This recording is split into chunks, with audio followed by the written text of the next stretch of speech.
जय हिंद साथियों। बिहार पुलिस मद्यनिषेध सिपाही और कक्षपाल की नई भर्ती के लिए आज हमारा सुपर प्रैक्टिस सेट नंबर 7 चलेगा।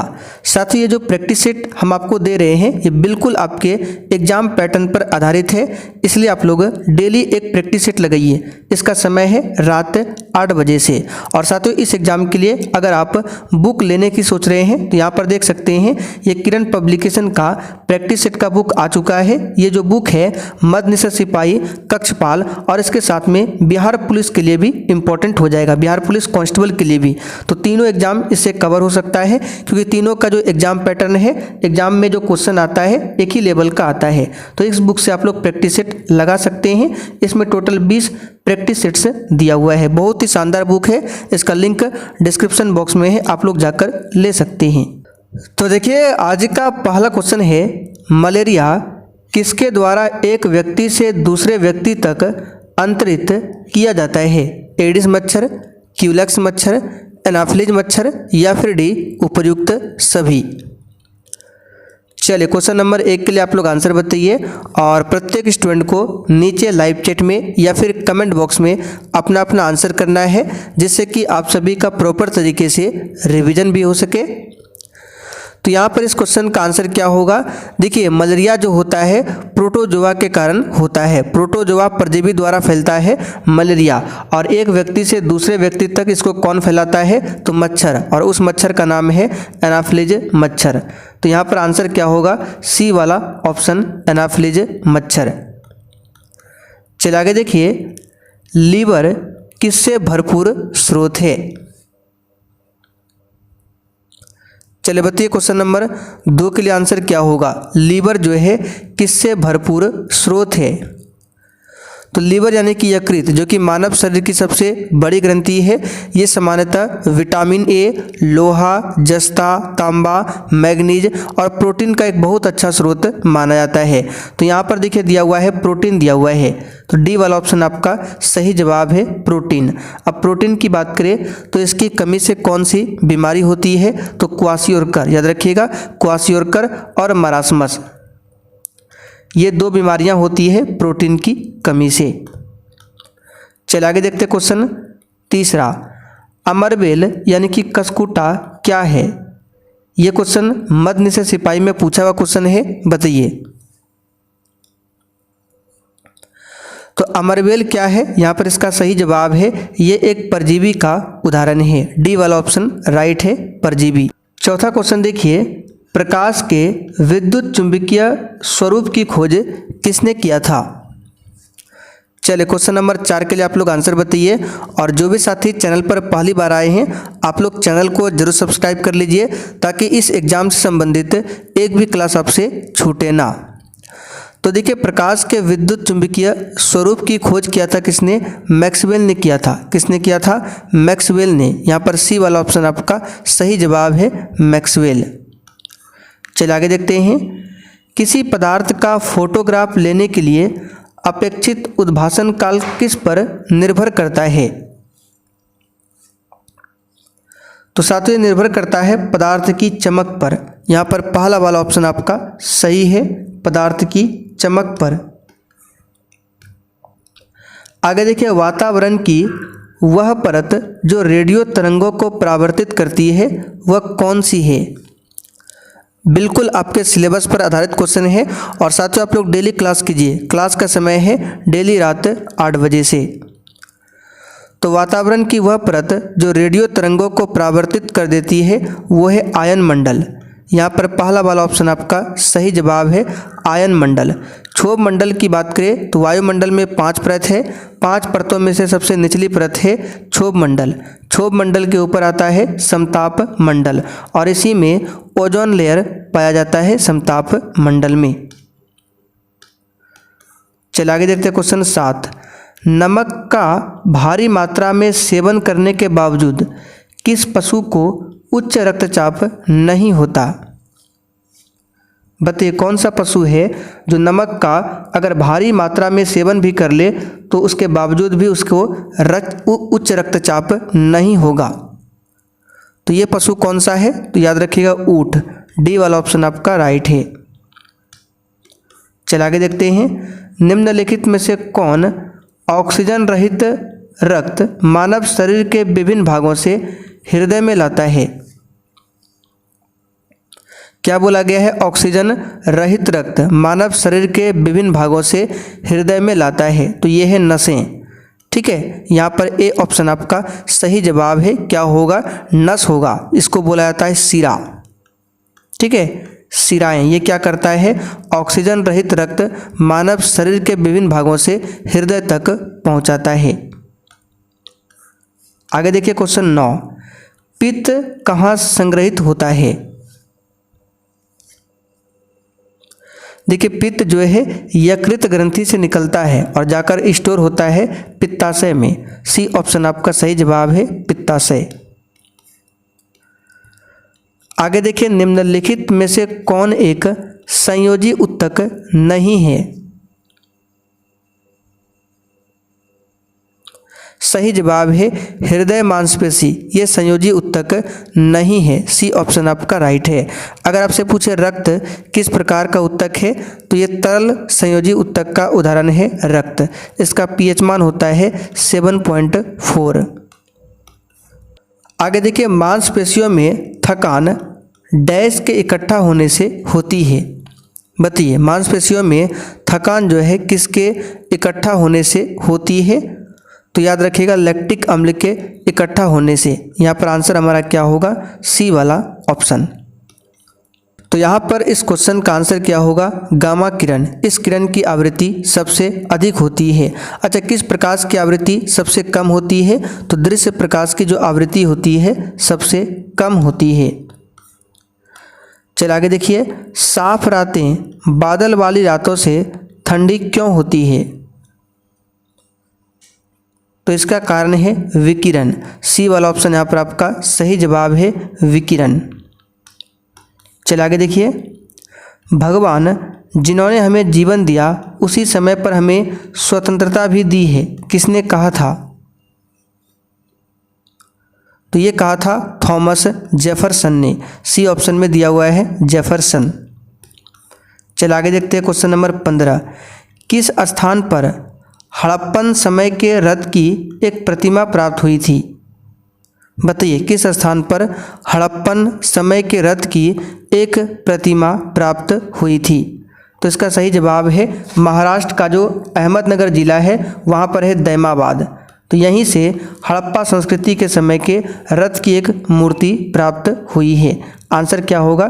दैमाबाद। ये कहाँ पर है? तो महाराष्ट्र के अहमदनगर में। विक्रमशिला विश्वविद्यालय का संस्थापक कौन था? तो सिंपल सा क्वेश्चन है, धर्मपाल। पाल वंश का राजा था धर्मपाल, जिन्होंने विक्रमशिला विश्वविद्यालय की स्थापना किया था।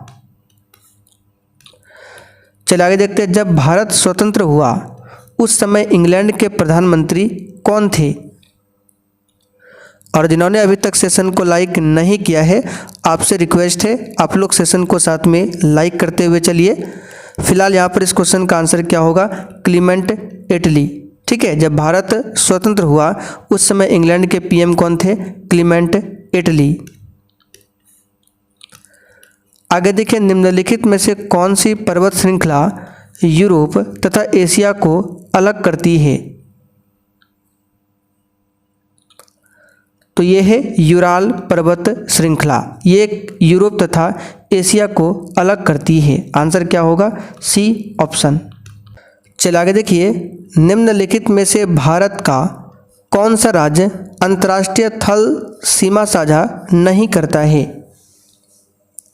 बताइए, इसमें से कौन सा राज्य है जो अपनी सीमा किसी दूसरे देश से साझा नहीं करता है? तो चारों में से है मध्य प्रदेश, जो किसी भी देश से नहीं लगता है। डी ऑप्शन सही है।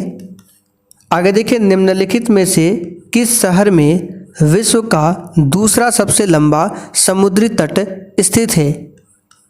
बताइए, किस शहर में विश्व का दूसरा सबसे लंबा समुद्री तट स्थित है? तो यहाँ पर इसका सही जवाब है चेन्नई में। डी वाला ऑप्शन आपका राइट है, चेन्नई में। चलिए आगे देखिए, निम्नलिखित में से किस राज्य में शहरीकरण का स्तर सबसे कम है? तो शहरीकरण का स्तर सबसे कम हिमाचल प्रदेश में है। तो पहले नंबर पर हिमाचल प्रदेश आता है, दूसरे नंबर पर बिहार आता है। तो ऑप्शन में तो हिमाचल प्रदेश नहीं है, तो आंसर क्या होगा? बिहार। चलिए आगे देखते हैं क्वेश्चन 23। भारत के संविधान का कौन सा अनुच्छेद मौलिक अधिकारों को लागू करने के लिए सर्वोच्च न्यायालय में याचिका दायर के अधिकार की गारंटी देता है? कहाँ पर बोला गया है? सर्वोच्च न्यायालय यानी सुप्रीम कोर्ट। तो सुप्रीम कोर्ट में अनुच्छेद 32 के तहत, और हाई कोर्ट पूछे तो अनुच्छेद 226 के तहत, आर्टिकल 32 के तहत सुप्रीम कोर्ट 5 प्रकार के रिट को जारी करता है। कौन कौन सा है? बंदी प्रत्यक्षीकरण, परमादेश, प्रतिषेध, उत्प्रेषण और अधिकार परीक्षा। ये आपको ध्यान रखना है। आर्टिकल 21 में प्राण एवं दैहिक स्वतंत्रता के बारे में बताया गया है। आर्टिकल 29 में क्या है? तो इसका संबंध है अल्पसंख्यक वर्गों के हितों के संरक्षण से। आगे देखिए, राज्यसभा का सदस्य बनने के लिए न्यूनतम आयु कितनी होनी चाहिए?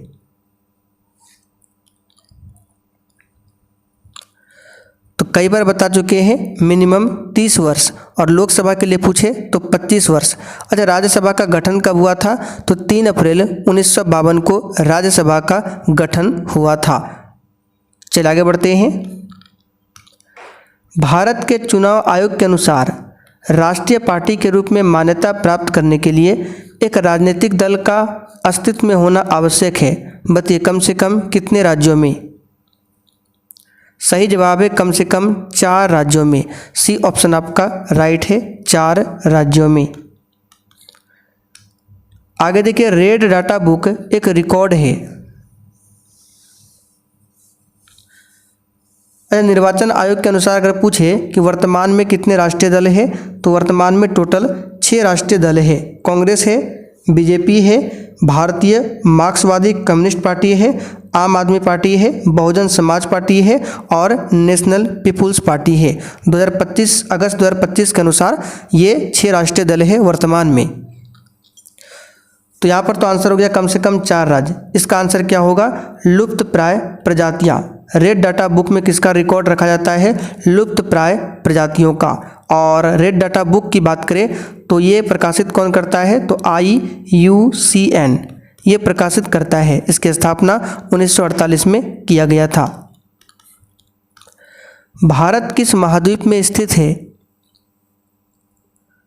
तो भारत जो है एशिया महाद्वीप में स्थित है। भारत की मुख्य भूमि की आकृति पूछे किस प्रकार से है? तो चतुष्कोणीय। चतुष्कोणीय याद रखिएगा, पूछा जाता है। चलिए आगे देखते हैं क्वेश्चन 28। सतत विकास है। तो सतत विकास की बात करें, संसाधनों के उपयोग और संसाधनों के संरक्षण के बीच एक सही संतुलन बनाना सतत विकास है। पहला वाला ऑप्शन राइट है। आगे देखिए, हट्टी सोने की खदानें किस राज्य में स्थित है? तो साथियों, हट्टी सोने की खानें जो है कर्नाटक राज्य में स्थित है। यहाँ पर ए वाला ऑप्शन आपका राइट है। आगे देखिए, हिंद स्वराज नामक पुस्तक किसने लिखी थी? तो साथियों, हिंद स्वराज नामक पुस्तक के लेखक कौन है? महात्मा गांधी जी। डी वाला ऑप्शन आपका राइट है। 1909 में महात्मा गांधी ने हिंद स्वराज की रचना किया था। और ये किस भाषा में है? तो गुजराती भाषा में रची गई थी हिंद स्वराज को। अगर आपसे पूछे डिस्कवरी ऑफ इंडिया किसके द्वारा रचित पुस्तक है? तो पंडित जवाहरलाल नेहरू। इंडिया डिवाइडेड पूछे doctor Rajendra Prasad. Unhappy India पूछे Lala Lajpat Rai. My experiment with truth पूछे महात्मा गांधी। भारत के किस राज्य में सौर ऊर्जा के विकास की सर्वाधिक संभावनाएं हैं? आंसर है राजस्थान। चलिए आगे देखिए, सविनय अवज्ञा आंदोलन कब और किस यात्रा से शुरू हुआ था? ये क्वेश्चन कई बार एग्जाम में रिपीट हुआ है। इसका सही जवाब है 1930 में स्टार्ट हुआ था दांडी यात्रा से। सी ऑप्शन यहाँ पर आपका राइट है। दांडी कहाँ पर है? तो दांडी जो है गुजरात के नवसारी जिले का तटीय गांव है दांडी, इस बात को ध्यान रखिएगा। बारदोली सत्याग्रह में मुख्य भूमिका किसने निभाई थी? तो बारदोली सत्याग्रह हुआ था 1928 में और इसमें मुख्य भूमिका वल्लभ भाई पटेल ने निभाई थी। पहला वाला ऑप्शन आपका राइट है। वल्लभ भाई पटेल को भारत का बिस्मार्क और भारत का लौह पुरुष भी बोला जाता है। चलिए आगे देखते हैं क्वेश्चन 34। कांग्रेस के 1929 के लाहौर अधिवेशन में निर्णय लिया गया, बताइए क्या निर्णय लिया गया? तो कांग्रेस के 1929 के लाहौर अधिवेशन में पूर्ण स्वराज की प्राप्ति का निर्णय लिया गया था। सी ऑप्शन आपका राइट है। और इस लाहौर अधिवेशन की अध्यक्षता किसने किया था? तो पंडित जवाहरलाल नेहरू ने। भारत के प्रथम लोकपाल कौन थे, बताइए? तो साथियों पीसी घोष, पिनाकी चंद्र घोष भारत के प्रथम लोकपाल थे। चलिए आगे देखिए, पीके थुंगन समिति किससे संबंधित है? तो यह पंचायती राज से संबंधित है। किससे है? पंचायती राज से संबंधित है। इंदिरा गांधी नहर से निम्नलिखित में से किस राज्य को लाभ हुआ है? इसका सही जवाब है राजस्थान को। पहला वाला ऑप्शन आपका राइट है। ये नहर भारत की सबसे लंबी नहर है, ध्यान रखिएगा। चलिए आगे बढ़ते क्वेश्चन 38। जब कोई नदी अपने मध्य मार्ग में होती है तो वह नदी निम्नलिखित में से कौन सा भूदृश्य बनाने में सक्षम होती है? इसका आंसर है एक विसर्प, एक विसर्प की आकृति। सी ऑप्शन राइट है। आगे देखिए, 2011 की भारतीय जनगणना के लिए भारत के महापंजीयक और जनगणना आयुक्त कौन थे? तो जनगणना 2011 से संबंधित भी क्वेश्चन एग्जाम में पूछा जाता है। इसका सही जवाब है डॉक्टर सी चंद्रमौली। ठीक है, यहाँ पर पहला वाला ऑप्शन आपका सही जवाब है डॉक्टर सी चंद्रमौली। चलिए आगे देखते हैं क्वेश्चन 40। निम्नलिखित में से कौन सी मंदिर वास्तुकला की वह शैली है जिसे उत्तरी भारत में व्यापक रूप से पसंद किया जाता है? यानी कि उत्तर भारत के जो मंदिर है किस शैली में आता है? नागर शैली में। पहला वाला ऑप्शन आपका सही है, नागर शैली। और दक्षिण भारत का जो मंदिर है उसको द्रविड़ शैली में रखा गया है। आगे देखिए, केंद्र शासित प्रदेश लद्दाख के किस गांव में प्रथम वनस्पति उद्यान विकसित किया जा रहा है? तो यहाँ पर इस क्वेश्चन का आंसर क्या होगा? श्योक। लद्दाख के श्योक गांव में प्रथम वनस्पति उद्यान विकसित किया जा रहा है। चलिए करंट अफेयर्स का क्वेश्चन देखिए। बिहार के नए मुख्य सचिव कौन नियुक्त किए गए हैं? तो यहाँ पर इसका सही जवाब है प्रत्यय अमृत नियुक्त किए गए हैं। कौन? प्रत्यय अमृत। विक्रम साराभाई अंतरिक्ष केंद्र का निर्देशक किसे नियुक्त किया गया है? आंसर है ए राज राजन को। पहला वाला ऑप्शन आपका राइट है। अगर आपसे पूछे विक्रम साराभाई अंतरिक्ष केंद्र जो है ये कहाँ स्थित है? तिरुअनंतपुरम में स्थित है। अच्छा, इसरो की बात करें तो इसका मुख्यालय कहाँ पर है? तो इसरो का मुख्यालय हो जाएगा कर्नाटक की राजधानी बेंगलुरु में। इसरो की स्थापना कब होती है? 15 अगस्त 1969 को। आगे देखिए, राष्ट्रीय पर्वतारोहण दिवस प्रत्येक वर्ष कब मनाया जाता है? तो ये 1 अगस्त को मनाया जाता है। अगर आपसे पूछे 29 मई को क्या मनाते हैं? तो 29 मई को माउंट एवरेस्ट दिवस मनाया जाता है। आगे देखिए, एक उत्तल लेंस की फोकस दूरी 25 सेंटीमीटर है, इसकी क्षमता क्या होगी? तो P बराबर सूत्र होता है 1/f। तो सबसे पहले ऐप को क्या करेंगे, यहाँ पर लिखेंगे 25 सेंटीमीटर है, तो सेंटीमीटर से पहले इसको मीटर में बदलिए। तो क्या हो जाएगा, 1/, यहाँ पे हो जाएगा आपका 25/100, ये हो गया मीटर। जब इसको सॉल्व करेंगे तो 25 से कम 25, 25 चौके 100, यानी कितना आएगा 1/4। अब हमको निकालना है P बराबर क्या होता है सूत्र 1/f। तो ये हो जाएगा 1/4, 4 ऊपर जाएगा तो यहाँ पे हो जाएगा 4D और सिंबल यहाँ पर होगा प्लस। तो इसका आंसर होगा सी वाला ऑप्शन, +4 डायोप्टर। चलिए आगे देखिए, एल्काइन किस श्रेणी का सामान्य सूत्र है। तो एल्काइन जो है CnH2n-2 इसका सूत्र होगा, जो कि सी ऑप्शन में दिया हुआ है। और CnH2n+2 पूछे तो ये आपका क्या आ जाएगा, तो यहाँ पे सही कर लीजिए, CnH2n+2 ये आपका आ जाएगा किसका, तो ये हो जाएगा आपका एल्केन का। किसका आ जाएगा, एल्केन का। और एल्किन का पूछे तो CnH2n, तो एल्किन, एल्केन, एल्काइन। एल्काइन आपका सी ऑप्शन में दिया है। आगे देखिए, पौधों में जाइलम उत्तक का मुख्य कार्य क्या है। तो यहाँ पर इस क्वेश्चन का आंसर होगा जल और खनिज लवण का परिवहन करता है जाइलम। अगर आपसे पूछे भोजन का परिवहन कौन करता है, तो फ्लोएम उत्तक।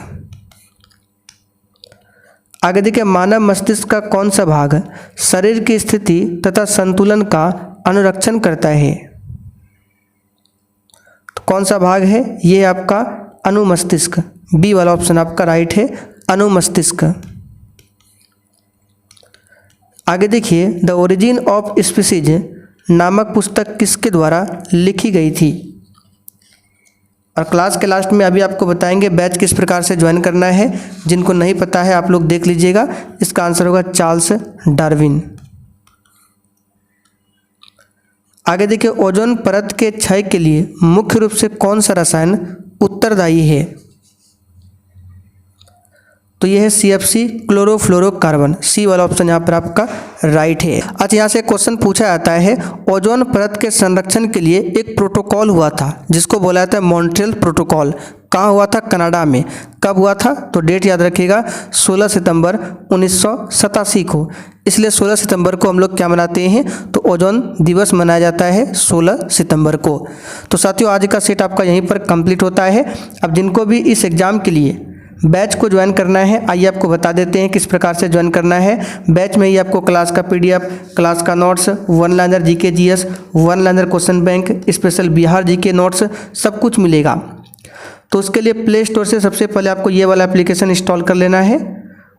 इंस्टॉल करके ओपन करने के बाद इस प्रकार से शो होगा। आपको ऑल कोर्स पर क्लिक करना है, सबसे नीचे आ जाना है। सबसे नीचे आपको यहाँ पर दिख जाएगा बिहार मद्य निषेध और कक्षपाल के लिए नया बैच। यहाँ पर पेमेंट करके इस बैच को ले सकते हैं। इसमें अभी ऑफर चल रहा है। और जो भी साथी फ़ोनपे या फिर गूगल पे का इस्तेमाल नहीं करते हैं, आपको व्हाट्सएप नंबर पर मैसेज करना है, आपको स्कैनर मिल जाएगा। तो ऑलरेडी बहुत सारे बच्चे इस बैच को ज्वाइन करके अपनी तैयारी स्टार्ट कर चुके हैं। तो आप लोग पीछे मत रहिए।